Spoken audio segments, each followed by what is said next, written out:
पंजाब कांग्रेस अध्यक्ष पद से इस्तीफा देने वाले नवजोत सिंह सिद्धू को मनाने की कोशिश जारी है और 12 विधायकों ने सिद्धू के घर जाकर उनसे मुलाकात की। न्यूज 18 के चमन पलाने की खबर है कि ये सभी वो विधायक हैं जो सिद्धू के समर्थक माने जाते हैं। इनमें प्रगट सिंह, बाबा हेनरी, कुलबीर, रजिया सुल्तान शामिल हैं। सिद्धू से मुलाकात के बाद कई विधायकों ने दावा किया है कि कुछ गलतफहमी हो गई है जो आज दूर कर ली जाएगी। वहीं कांग्रेस विधायक बाबा हेनरी ने दावा किया है कि सिद्धू का इस्तीफा अभी मंजूर नहीं हुआ है। पंजाब में हुई सियासी उठापटक के बीच पंजाब के मुख्यमंत्री चरणजीत सिंह चन्नी ने आज कैबिनेट की बैठक बुलाई है, क्योंकि सिद्धू ने पंजाब के कांग्रेस अध्यक्ष पद से इस्तीफा देकर दिल्ली तक राजनीतिक सरगर्मियां तेज कर दी हैं। एक दो इशू हैगे आ वो गल हो गई आ, असी बिल्कुल रिजोल्व कर लांगे, कोई इहो जी गल नहीं है। और क्योंकि कई बारी किते मिसअंडरस्टैंडिंग हो जाती है और उन्होंने सॉल्व कर लांगे असीं। There are some issues, एक दो छोटे इश्यूज है जिहदे विच मैनूं लगदा है कि आपस विच जिहड़ा कॉन्फिडेंस सीगा वो ते मैनूं लगदा कि कोई वड्डी ऐसी गल नहीं है। नवजोत सिंह सिद्धू जी का भी एक्सेप्ट नहीं होया हैगा, बट दिस इज एक पार्टी फोरम दे विच ही सारा रिजॉल्व हो जाएगा। नवजोत सिंह सिद्धू ने सबको चौंकाते हुए पंजाब कांग्रेस के अध्यक्ष पद से इस्तीफा दे दिया। उन्होंने पद संभालने के 72 दिन बाद ही उसे छोड़ दिया। सिद्धू ने ट्वीट करके अपने इस्तीफे की जानकारी ठीक उस समय दी जब पंजाब के पूर्व सीएम कैप्टन अमरिंदर सिंह दिल्ली पहुंचने वाले थे। और जैसे ही अमरिंदर सिंह दिल्ली पहुंचे, एयरपोर्ट पर मौजूद पत्रकारों ने उन्हें घेर लिया। ये संयोग है या सोच समझ के उठाया गया कदम, ये बोलना मुश्किल है, लेकिन जोड़ने वालों ने पंजाब कांग्रेस में आए इस नए तूफान को अमरिंदर के दिल्ली दौरे से जोड़कर देखना शुरू कर दिया। पत्रकारों ने भी अमरिंदर सिंह से पहला सवाल सिद्धू के इस्तीफे पर ही पूछा, जिसके जवाब में उन्होंने अपने उस ट्वीट वाला बयान दोहरा दिया जिसे उन्होंने थोड़ी देर पहले किया था और लिखा था कि सिद्धू एक अस्थिर इंसान है और पंजाब जैसे राज्य में फिट नहीं बैठते। सिद्धू को जब मैं कह रहा हूँ कि अनस्टेबल, तो उसको कोई रिएक्शन तो होगा ही। कहा जा रहा था कि पिछले कुछ दिनों से पंजाब में सब सिद्धू के हिसाब से हो रहा था, लेकिन उनके इस्तीफे से पंजाब से दिल्ली तक कांग्रेस ऐसी हिली कि खुद राहुल गांधी को कोई जवाब नहीं सूझा। सिद्धू के इस्तीफे पर आप क्या कहना चाहते हैं? भैया हमारा फंक्शन चल रहा है जी, सब देखेंगे। सिद्धू ने वो पद अचानक छोड़ दिया जिसके लिए जुलाई में उन्होंने जमीन आसमान एक कर दिया था।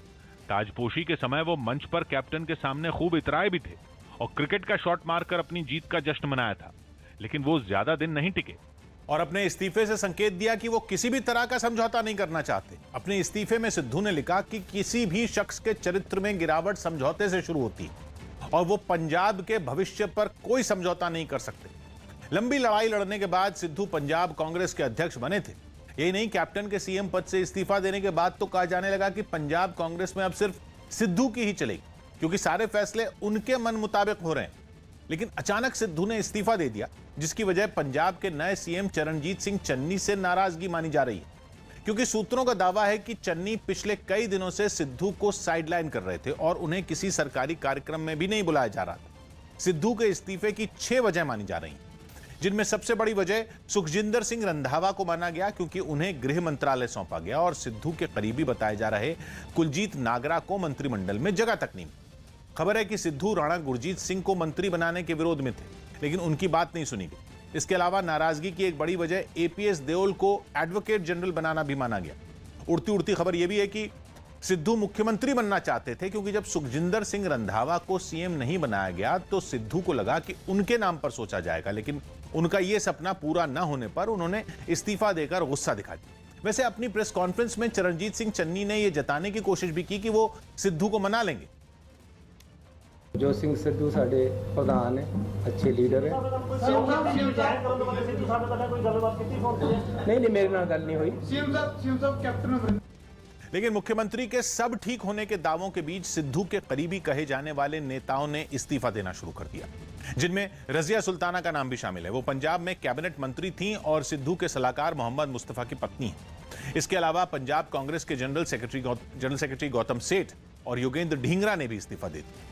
सिद्धू के इस्तीफा देने के बाद अपना पद छोड़ने वाले सबसे पहले शख्स थे गुलजार इंदर चहल, जिन्होंने पंजाब कांग्रेस कमेटी के कोषाध्यक्ष की जिम्मेदारी छोड़ी।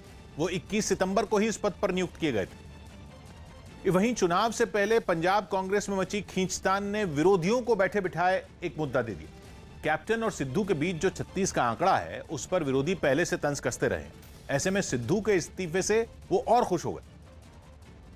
और अकाली दल ने सिद्धू को मिसगाइडेड मिसाइल बोलते हुए पंजाब छोड़ने की सलाह दे डाली। जो सिद्धू मिसगाइडेड मिसाइल है, ਇਹਦਾ ਪਤਾ ਨਹੀਂ ਕਿਹਦੇ ਤੇ ਡਿੱਗੂਗਾ। ਇੱਕੋ ਹੀ ਕਰਨਾ, ਜੇ ਪੰਜਾਬ ਨੂੰ ਬਚਾਉਣਾ ਹੈ ਸਿੱਧੂ ਸਾਨੂੰ ਬੇਨਤੀ ਕਰਨਾ ਹੈ ਪੰਜਾਬ ਨੂੰ ਛੱਡ ਕੇ ਬੰਬੇ ਚਲੇ। आम आदमी पार्टी ने भी सिद्धू पर हमला करने का ये मौका नहीं छोड़ा।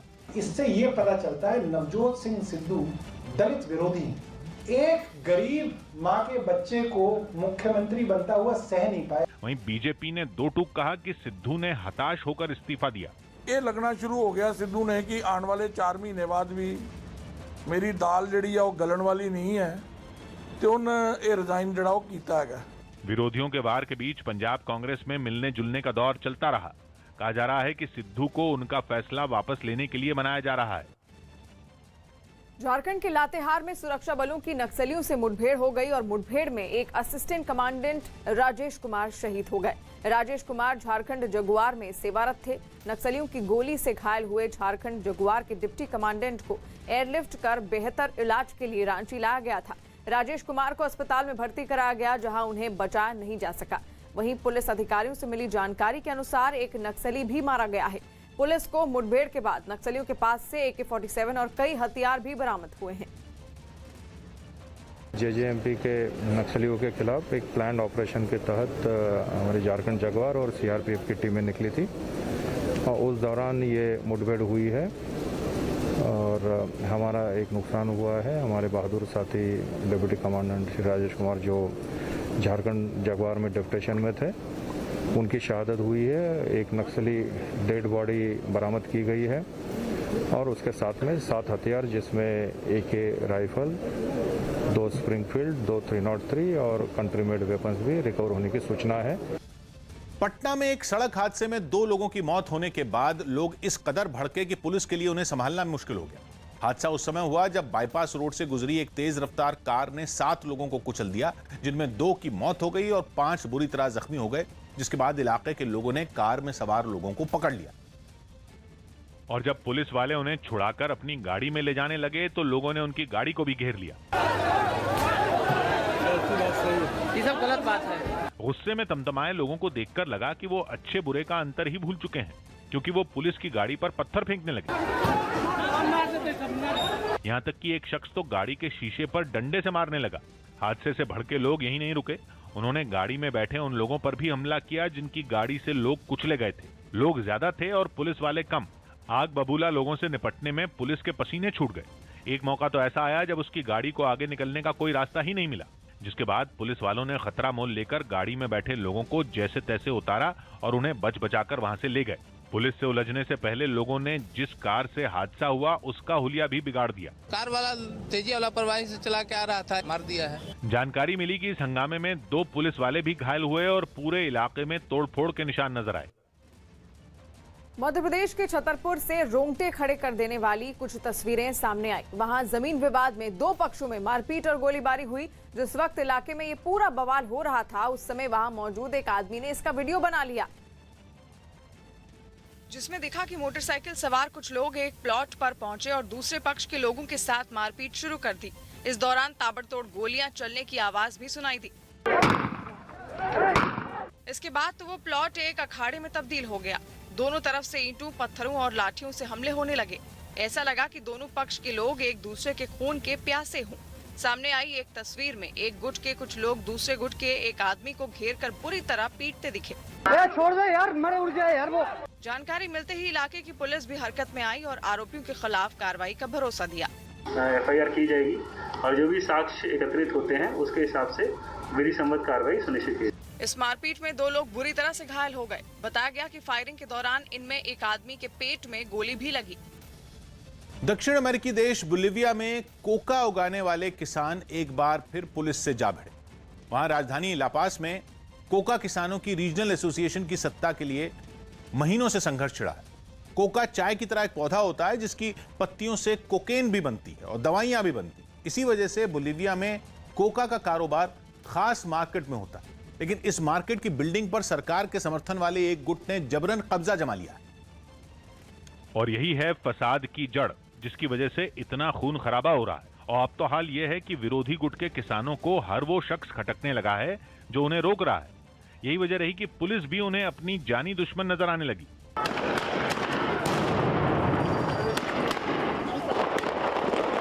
अपने हक की लड़ाई के लिए सड़क पर उतरे किसान पहले तो पुलिस पर आग बबूला दिखे, लेकिन जैसे ही पुलिस ने आंसू गैस के गोले दागे, सब भाग खड़े हुए।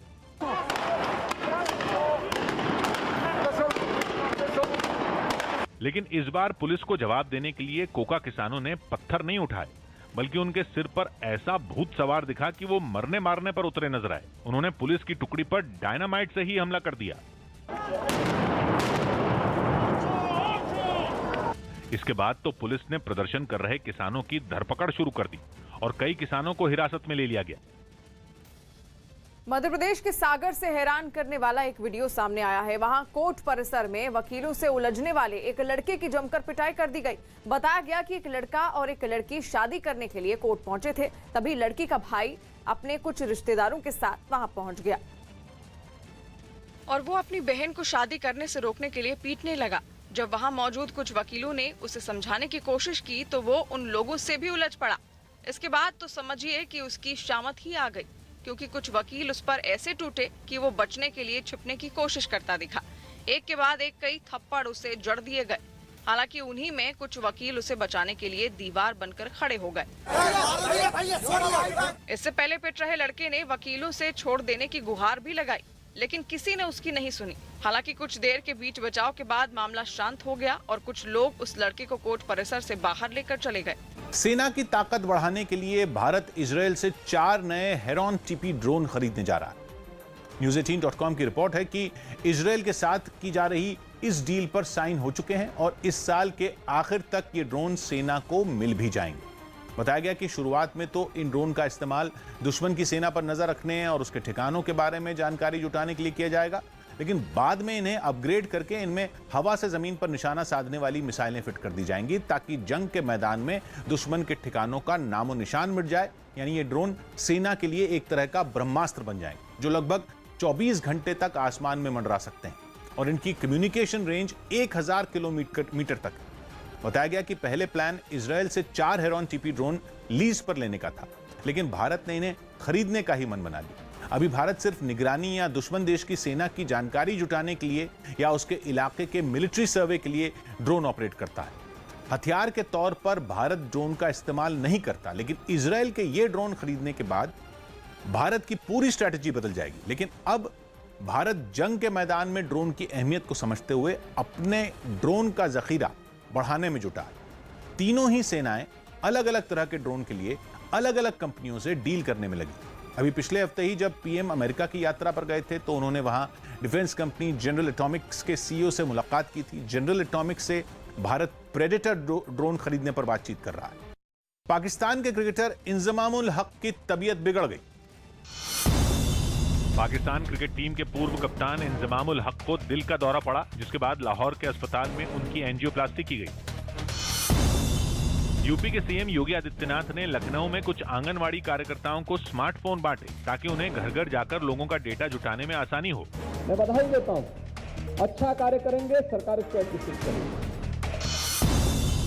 दिल्ली के सीएम अरविंद केजरीवाल सुबह 2 दिनों के दौरे पर पंजाब जाएंगे। अपने दौरे के पहले दिन वो लुधियाना में कुछ कारोबारियों से मुलाकात करेंगे। इसके अलावा वो गुरुवार को वहां चुनाव से जुड़ा कोई बड़ा ऐलान कर सकते हैं। पंजाब में अगले साल विधानसभा चुनाव होने हैं।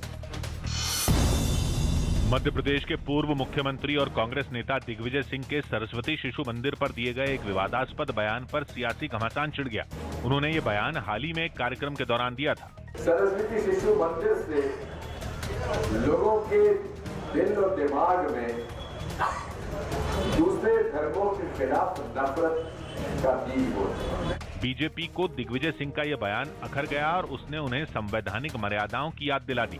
संवैधानिक मर्यादाओं का उल्लंघन तुष्टीकरण में चचा जान किस तरह से कर रहे हैं, ये सोचने वाली बात है। वहीं राष्ट्रीय बाल आयोग ने भी इसे गंभीरता से लिया और राज्य के डीजीपी को खत लिखकर कार्रवाई की मांग की। राष्ट्रीय बाल आयोग ने मध्य प्रदेश पुलिस को ये चिट्ठी लिखी है दिग्विजय सिंह के इस बयान को लेकर जो उन्होंने सरस्वती शिशु मंदिर के बारे में दिया है। दिग्विजय सिंह के खिलाफ FIR दर्ज की जानी चाहिए। जम्मू कश्मीर के उरी में सेना ने आतंकियों की घुसपैठ की एक बड़ी साजिश को नाकाम कर दिया है। इस ऑपरेशन में सेना ने 5 आतंकी ढेर कर दिए, जबकि एक पाकिस्तानी आतंकी को जिंदा पकड़ लिया गया। इस कार्रवाई के बाद सेना की ओर से एक प्रेस कॉन्फ्रेंस की गई, जिसमें आतंकियों से भारी मात्रा में बरामद हथियार और गोला बारूद दिखाई दिए। सेना के अफसरों ने बताया कि पकड़ा गया आतंकी लश्कर-ए-तैयबा से जुड़ा हुआ है। साथ ही सेना ने आतंकियों के उस रूट का पर्दाफाश किया जिस रास्ते ये घुसपैठ की फिराक में थे। आर्मी ने जो इन्फॉर्मेशन दी, कहा कि यहां से एलसी क्रॉस करनी चाहिए थी। एक बड़े ग्रुप ने जो वापस गया, लेकिन पहले जो ग्रुप यहां पे आया था वो तकरीबन 5 मिलिटेंटों का था। कुल मिला के जब एक पकड़ा गया तो 6 मिलिटेंट टोटल थे, उसमें से 5 मिलिटेंट मारे गए। श्रीनगर को सोनमर्ग से जोड़ने वाली एक सुरंग का काम अगले कुछ महीनों में पूरा हो जाएगा। केंद्रीय मंत्री नितिन गडकरी इस टनल का काम देखने पहुंचे, जिसके पूरा होने के बाद श्रीनगर से सोनमर्ग तक का सफर किसी भी मौसम में तय किया जा सकेगा। जबकि अभी सर्दियों के 3 से 4 महीने के लिए ये रास्ता बर्फबारी के कारण पूरी तरह बंद रहता है, लेकिन जेड मोड़ टनल का काम पूरा होते ही ये मुसीबत खत्म हो जाएगी। जेड मोड़ टनल तैयार की जा रही है। 6.5 किलोमीटर की लंबी ये टनल है। आप देख सकते हैं कि ये टनल लगभग बनकर तैयार हो गई है। जेड मोड़ टनल के साथ जोजिला सुरंग को बनाने का काम भी तेजी से किया जा रहा है। जोजिला सुरंग के बनने से एलएसी तक पहुंचना आसान हो जाएगा। दोनों सुरंगों का काम देखने के लिए केंद्रीय सड़क और राजमार्ग मंत्री नितिन गडकरी पहुंचे। गडकरी ने दावा किया कि काम पूरा होते ही सोनमर्ग में विकास के नए दरवाजे खुलेंगे। जम्मू कश्मीर का पूरा विकास, सामाजिक, आर्थिक, शैक्षणिक और सब प्रकार की इकोनॉमी का विकास इसके कारण निश्चित रूप से होगा। ये दोनों सुरंग केवल आम लोगों का जीवन ही आसान नहीं करेंगी, बल्कि सेना के लिए भी ये दोनों बेहद अहम साबित होंगी। इसलिए कोशिश की जा रही है कि टनल बनाने का काम वक्त पर पूरा किया जा सके। कुल मिलाकर ये दोनों सुरंग ऐसी हैं जो श्रीनगर से लद्दाख तक पहुंचने का रास्ता आसान कर देंगी। जिनमें पहली है जेड मोड़ सुरंग, जिसकी लंबाई है केवल 6.5 किलोमीटर। लेकिन पहाड़ियों के बीच इस सुरंग को बनाना आसान काम नहीं था, लेकिन सुरंग बनाने का काम पूरा हो चुका है। सर्दियों में इस साल सोनमर्ग पहुंचने के लिए इस सुरंग का इस्तेमाल किया जा सकेगा, जिससे लोगों को इस बार होने वाली बर्फबारी के दौरान आने जाने का रास्ता मिलेगा। जबकि अभी तक ये सोनमर्ग और श्रीनगर पूरी तरह से एक दूसरे से कट जाते थे। वहीं दूसरी सुरंग है जोजिला सुरंग। ये सुरंग सोनमर्ग से शुरू होती है। सोनमर्ग से शुरू होकर पहुंचती है लद्दाख में भारत और चीन की सीमा तक, जिसकी लंबाई करीब 14 किलोमीटर। इसे निर्माण से जुड़ी हाईटेक तकनीक की भी एक मिसाल माना जा रहा है, क्योंकि समुद्र तल से 11,500 फीट की ऊंचाई पर बनाई जा रही है एशिया की सबसे लंबी सुरंग है, जिसे दिसंबर 2023 तक पूरा करने का लक्ष्य रखा गया। यह सुरंग बनने के बाद श्रीनगर से एलएसी तक पहुंचना बेहद आसान हो जाएगा। हरियाणा में पहली बार तितलियों पर विशेष सर्वेक्षण किया गया। वन और वन्य जीव विभाग ने यह सर्वेक्षण रेवाड़ी जिले के 10 गांवों में किया है, जिसमें तितलियों की 60 प्रजातियों की पहचान की गई है। जिन गांवों में तितलियों पर सर्वेक्षण किया गया वो अरावली पहाड़ियों के पास के गांव हैं। देश भर से आए 60 विशेषज्ञों ने 1000 हेक्टेयर क्षेत्र में तितलियों की पहचान की। सर्वेक्षण करने आए विशेषज्ञों ने बताया कि पर्यावरण प्रबंधन की रणनीति तैयार करने में यह सर्वेक्षण कारगर साबित होगा और अरावली की पहाड़ियों का क्षेत्र जैव विविधता के लिए सबसे अच्छा है, क्योंकि हरियाणा में अपनी तरह का ये पहला तितली सर्वेक्षण था।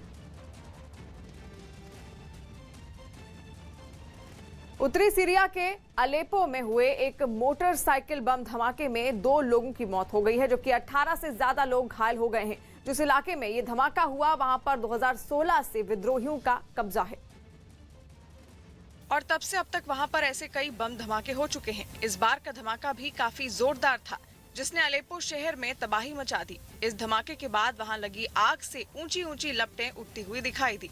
घटना वाली जगह से आई एक तस्वीर में कुछ लोग जान बचाने के लिए इन लपटों को पार कर भागते दिखे। इस घटना के तुरंत बाद राहत और बचाव दल की टीम भी वहां पहुंच गई और इलाके के लोगों की मदद से आग को बुझाने में जुट गई। कुछ लोग तो कंबल को गीला कर आग के ऊपर रखते हुए दिखाई दिए, जबकि दमकल विभाग के लोगों ने उन लपटों पर चारों तरफ से पानी की बौछार की। जिस मोटरसाइकिल में बम छुपाया गया था, धमाके के बाद उसके परखच्चे उड़ गए। घटना के बाद सड़क और आसपास बिखरे मलबे के ढेर को हटाने का काम तेज कर दिया गया। उत्तर प्रदेश के शामली से हैरान करने वाली कुछ तस्वीरें सामने आई। वहां शामली नगर पालिका परिषद की जमीन से अतिक्रमण हटवाने पहुंचे एसडीएम देवेंद्र सिंह को कुछ दबंगों ने घेर लिया। बताया गया कि इस कार्रवाई के दौरान कुछ लोग उस जमीन को अपना बताने लगे, जिस पर एसडीएम ने उनसे जमीन से जुड़े कागज मांगे। बस यही बात उन लोगों को पसंद नहीं आई और उन्होंने एसडीएम पर हमले की कोशिश की।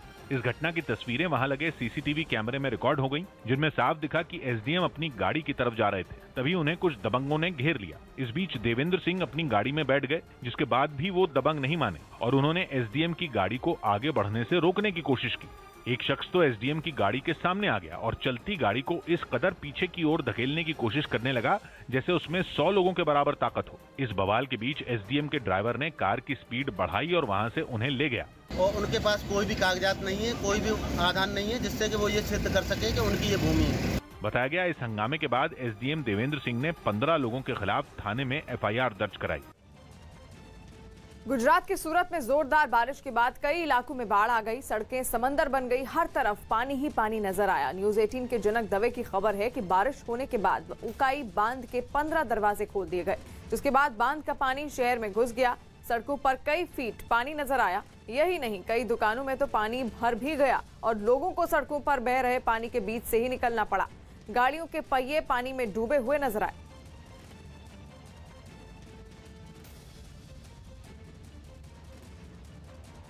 रूस और उसके साथी देशों के युद्ध अभ्यास के बाद अमेरिका ने खास तरह का सैन्य अभ्यास किया। नॉर्थ कैरोलिना में हुए इस अभ्यास में सैनिकों ने हवाई हमले से निपटने की तैयारियां परखी, जिसकी तस्वीरें भी जारी की गई। इन तस्वीरों में अमेरिकी सैनिक ताबड़तोड़ अंदाज में मिसाइलें दागते नजर आए।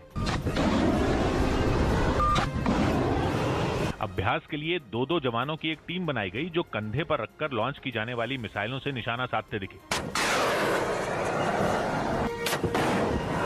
इस दौरान आसमान में मौजूद दुश्मन के हेलीकॉप्टरों और ड्रोन को मार गिराने की तैयारियां परखी गई। वहां से सामने आई एक तस्वीर में एक स्टिंगर मिसाइल हवा में मौजूद टारगेट को तबाह करती दिखी। कंधे से दागी जा सकने वाली इन मिसाइलों का निशाना काफी सटीक माना जाता है, साथ ही इनको इस्तेमाल करना भी काफी आसान है। छत्तीसगढ़ के गरियाबंद में आयोजित किसान महापंचायत में शामिल होने रायपुर पहुंचे किसान नेता राकेश टिकैत ने एयरपोर्ट पर मीडिया को धमकी दे डाली।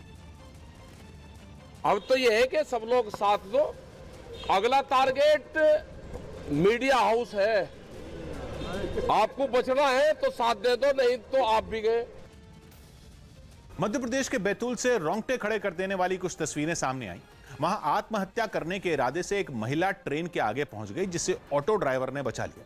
बताया गया कि वो बंद रेलवे फाटक के दूसरी तरफ खड़े होकर काफी देर से रो रही थी, जिस पर कुछ ही दूरी पर खड़े मोहसिन शाह नाम के इस ऑटो ड्राइवर की नजर पड़ी, जिसने ट्रेन के आगे जाकर खड़ी हुई इस महिला की जान बचा ली।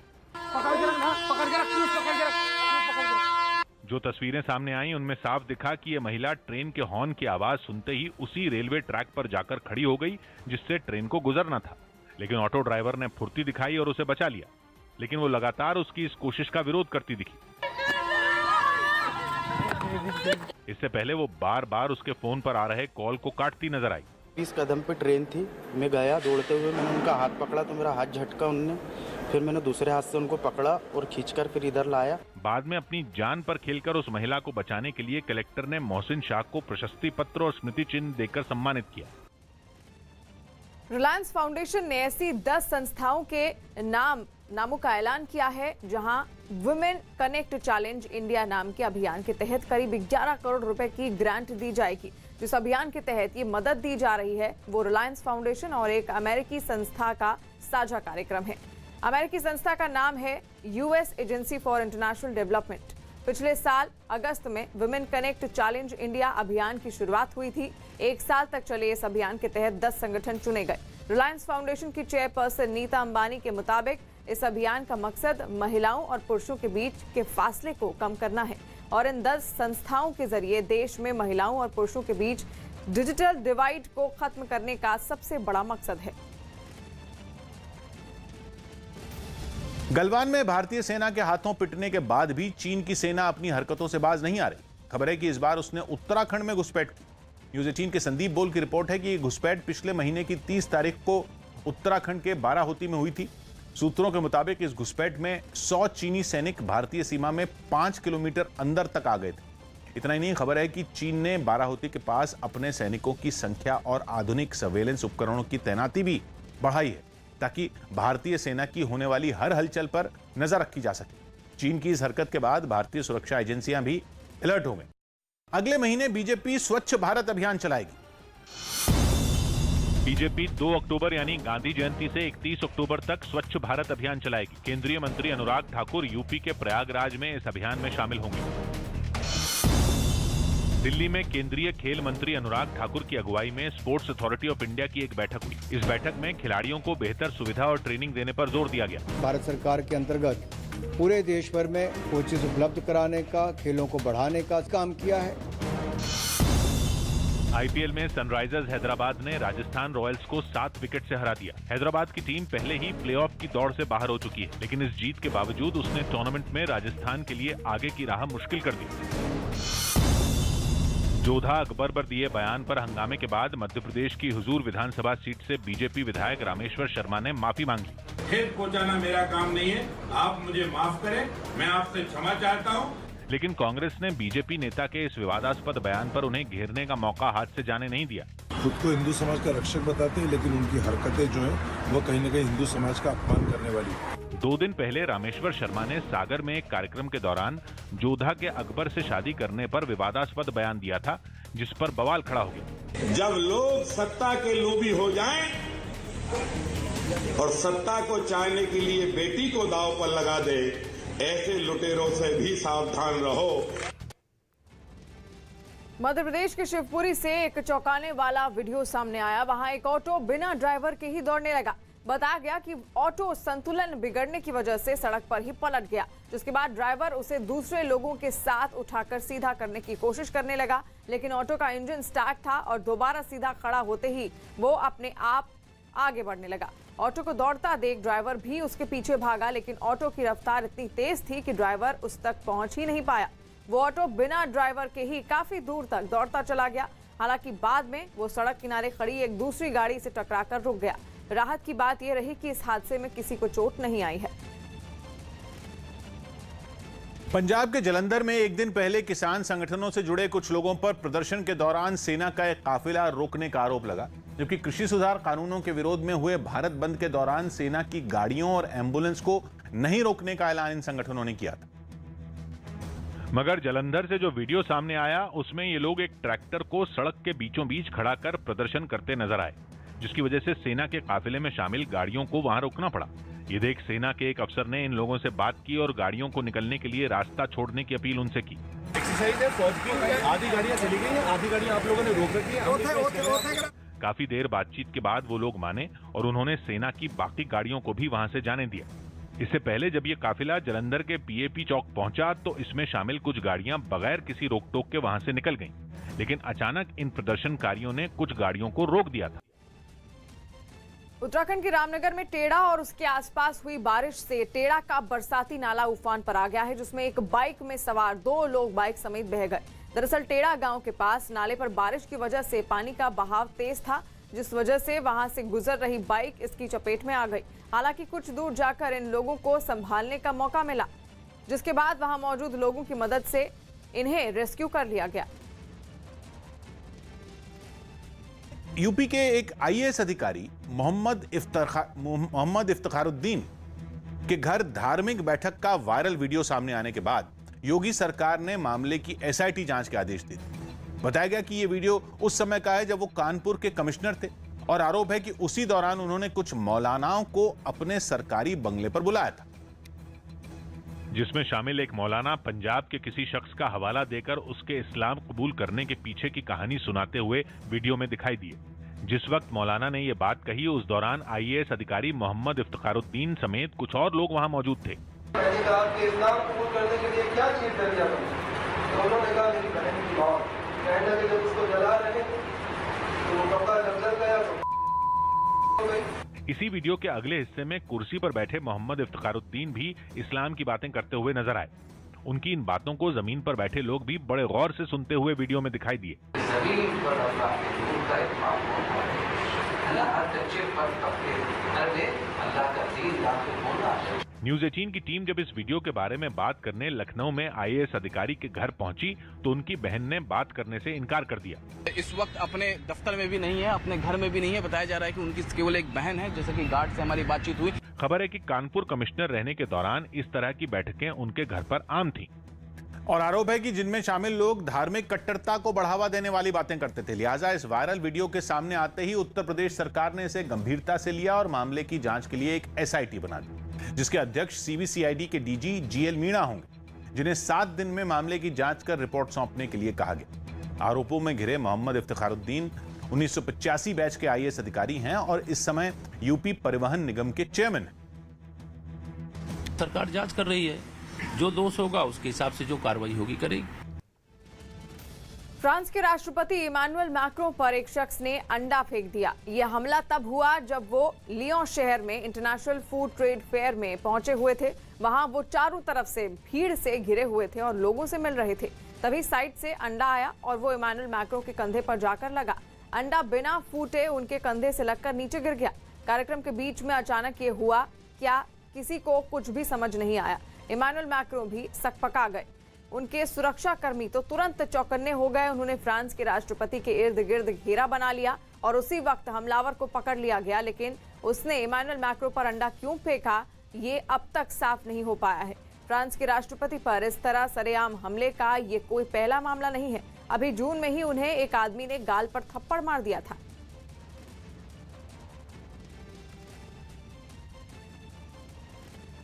स्पेन के लापाल्मा द्वीप पर 10 दिन पहले फटे ज्वालामुखी का तांडव जारी है। ज्वालामुखी का लावा वहां अब तक 500 से ज्यादा इमारतों को निगल चुका है और लावे से बचने के लिए 6000 से ज्यादा लोग अपने घर छोड़कर भाग चुके हैं। लेकिन इस तबाही के बाद भी विशेषज्ञों का कहना है कि ज्वालामुखी अभी शांत नहीं होने वाला, बल्कि उससे लावा निकलने का सिलसिला 3 महीने तक जारी रह सकता है।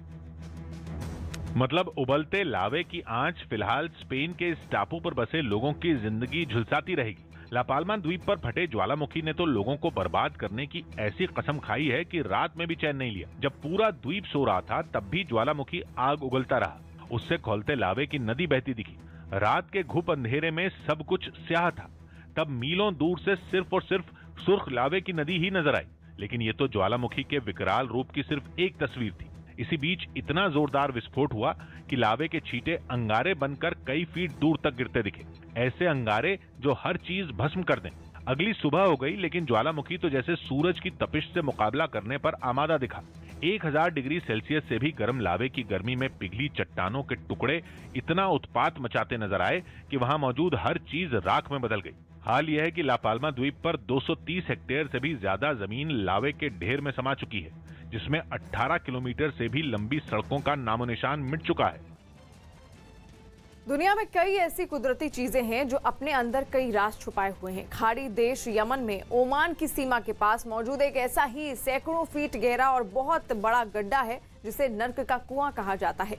अब तक ये सवाल सबसे बड़ा सवाल बना हुआ है कि सैकड़ों फीट गहरे कुएं में आखिर क्या है। इस राज से पर्दा उठाने के लिए ओमानी खोजकर्ताओं का एक समूह इस कुएं में उतरा और जो कुछ उन्होंने देखा उसे जानकर दुनिया हैरान रह गई।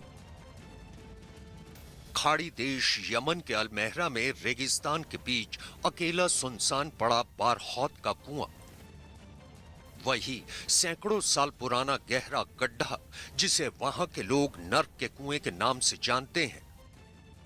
इसकी मनहूसियत के किस्से दुनिया भर में मशहूर हैं। कहते हैं अब तक इसके अंदर कोई नहीं जा पाया था। कोई इसे जिन्नों और शैतानों की जेल तो कोई पाताल का रास्ता कहता है। अफवाहें तो यहां तक हैं कि इसका अंधकार पास जाने वालों को अपने अंदर खींच लेता है। लेकिन सच की खोज में वैज्ञानिकों ने कुएं में उतरने का फैसला किया। वैज्ञानिकों का एक समूह कुएं में उतरा तो अंदर का नजारा उम्मीद से उलट था। 98 फीट चौड़े मुंह और 367 फीट गहरे कुएं में उतरने के बाद वहां हैरान कर देने वाली चीजें थी। वहां एक अजीब सी गंध मौजूद थी और रेगिस्तान के बीचों बीच मौजूद होने के बावजूद इस गड्ढे में झरने बह रहे थे। खोजकर्ताओं को वहां कई तरह के सांप, मारे गए जानवरों के अवशेष और पत्थरों के ऐसे मोती मिले जो पानी के लगातार गिरने से बनते हैं।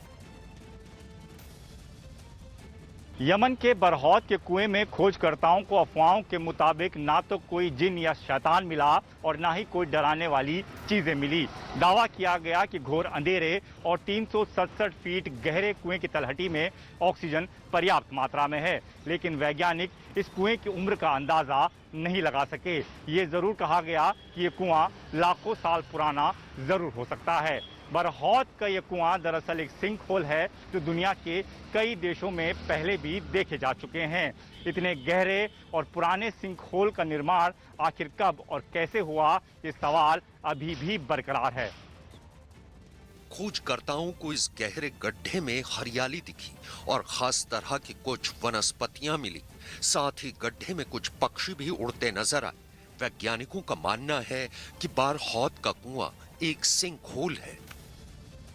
सिंक होल एक चूना प्रधान भूदृश्य का क्षेत्र है। जब भी कभी चूना प्रधान क्षेत्र में वायुमंडल से आने वाली वर्षा की बूंदें जब कार्बन को लेकर के आती हैं तो नीचे जो कैल्शियम है वो बाइकार्बोनेट बन जाता है, जिसके वजह से उससे घुलन की प्रक्रिया बड़ी आसान हो जाती है। ऊपर से जब वर्षा का जल लगभग 50 सेंटीमीटर के आसपास इस क्षेत्र में होता है और चूना प्रधान क्षेत्र होता है, वहाँ बड़े पैमाने पर घोल रंध्र सिंक होल पाए जाते हैं। वैज्ञानिकों का दावा है कि ड्रोन कैमरों से पहले भी इसके अंदर झांकने की कोशिश की गई थी, लेकिन इसके अंदर अंधेरा इतना गहरा है कि कैमरे भी कुछ तस्वीरें नहीं ले पाए थे। यमन के सिंक होल का राज सामने आने के बाद इसे वैज्ञानिकों की बड़ी उपलब्धि बताया जा रहा है। मैं हूं किशोर अजवाणी। आज की ताजा खबर जारी है।